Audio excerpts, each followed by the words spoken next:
Y momento ahora de presentar el micro de Asuntos Legales. O sea, está con nosotros la doctora Natalia San Miguel. ¿Cómo estás? ¿Qué tal? Buen día. Bienvenida. Gracias. Bueno, en este caso, para hablar y para saber un poquito cómo tenemos que actuar ante los accidentes de tránsito. ¿Qué es lo que primero que tenemos que hacer, que tener en cuenta? ¿Qué es lo que primero hay que hacer? Uno, por lo general, cuando arranca el día o se levanta, no sale de la casa diciendo... Hoy voy a chocar o voy a tener un accidente. Entonces, ante este imprevisto, por lo general la gente es como que le cuesta organizarse a los fines de llevar a cabo los trámites, que si se quiere hay muchos de ellos que deben ser inmediatos. Más que nada porque hay que relevar datos o cuestiones en la misma escena del accidente que en el caso de no poderlo arreglar inmediatamente con la otra parte o con el seguro de la otra parte, se van a requerir esos datos a los fines de plantear debidamente un proceso para hacer el reclamo judicial pertinente. En cuanto al ordenamiento del tránsito en sí, en la Argentina tiene una ley rectora que es la Ley de Tránsito, la 24499, que está plenamente vigente a pesar de las reformas que se hicieron en el Código Civil y Comercial. Es una ley de adhesión, la mayoría de las provincias está adherida y es la ley, digamos, marco que regula toda la cuestión del tránsito. La ley de tránsito en sí, las pautas que establece a lo largo de todo su articulado es cómo uno se debe manejar en la conducción, ¿sí? Velocidades permitidas, prioridades, requisitos habilitantes para conducir, tener la edad y las condiciones, digamos, idóneas para acceder al registro habilitante que lo otorgan siempre los municipios locales donde uno tenga el domicilio real. Después, dentro de lo que es la legislación, hay leyes provinciales que rigen todo lo que acontece en caminos y rutas provinciales, caminos rurales o rutas provinciales, y lo que ordena el tránsito a nivel local son las ordenanzas municipales. La municipalidad tiene el control o la policía de tránsito. Eso en cuanto a lo que son los requisitos en sí de la conducción. En cuanto a cómo uno tiene que accionar a los fines de que se le reparen las contingencias o los daños que se producen en un accidente, toda esa normativa está regulada por el Código Civil, ¿sí? Que es lo que, digamos, lo que regula o lo que establece cómo se reparan los daños o las contingencias generadas a raíz de un accidente. Uno se pregunta cuando tiene un accidente, ¿qué es lo que tengo que hacer en lo inmediato? Tal cual. Primero, en el caso de que existan personas lesionadas, atender a las personas lesionadas. Eso es prioritario. Primero, antes que pedir un papel, un registro, el seguro, lo que fuera, atender a las personas lesionadas. Derivarlas a donde corresponde, a los centros asistenciales, y por lo general siempre se constituye en el lugar, en el hecho, la policía, que es quien hace el relevamiento de los datos en cuanto a mediciones, a planimetría, a datos de las personas que intervienen, de los vehículos que intervienen, seguros, registros, etcétera. Nosotros siempre damos como también el siguiente consejo: no hace falta ni pelear, ni agarrarse a las piñas, ni agarrarse a las trompadas. Son cuestiones que se resuelven, existen procedimientos para resolver, o sea, existen vías para poder resolverlo sin tener que, digamos, que está tan de moda que hoy por hoy uno choca y lo primero que hace es violentarse con el otro.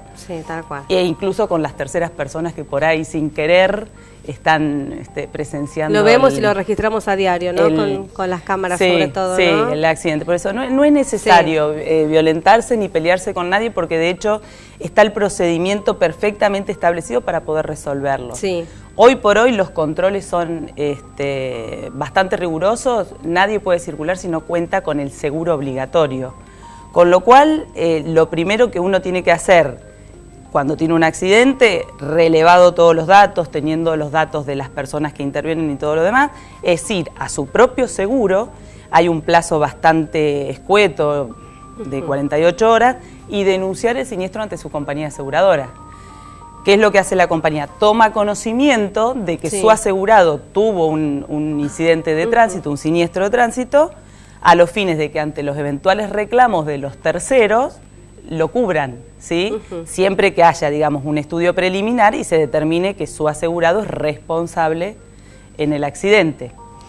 Eso tiene, digamos, son cuestiones internas de las distintas compañías, pero bueno, en un plazo de unos días, tomado determinados recaudos, Cuando son daños materiales, se piden los presupuestos, más o menos, si están acotados dentro de lo que son presupuestos razonables.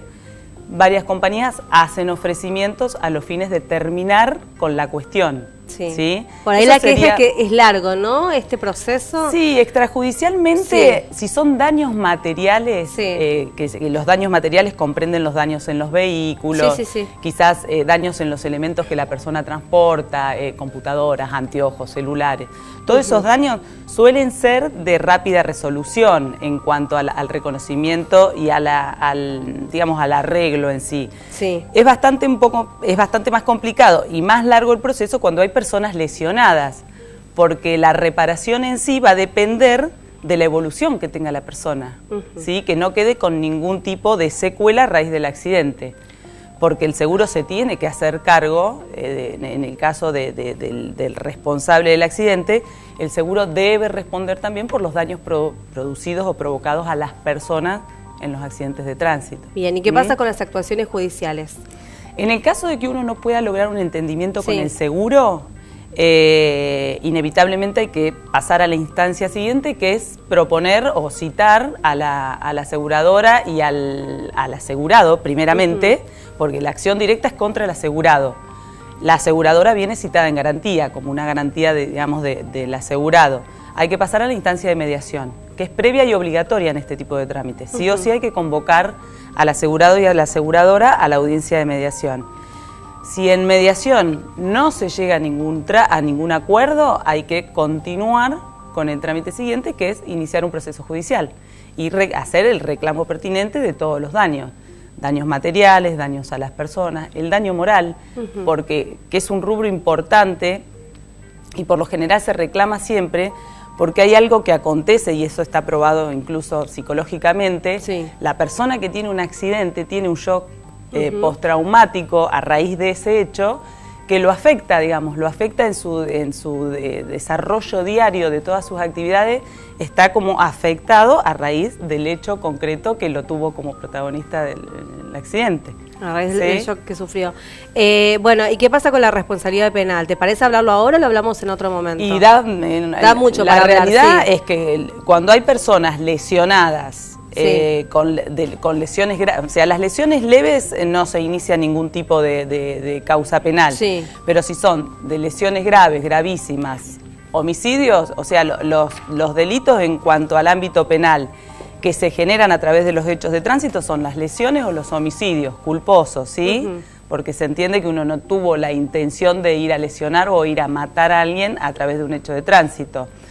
Eso es parte de la responsabilidad penal. Se inicia una causa penal de oficio y bueno, la persona imputada tendrá que presentarse, estar a derecho, ejercer su derecho de defensa, bueno, probar qué tipo de responsabilidad penal tuvo en la comisión del delito. Eso es un delito.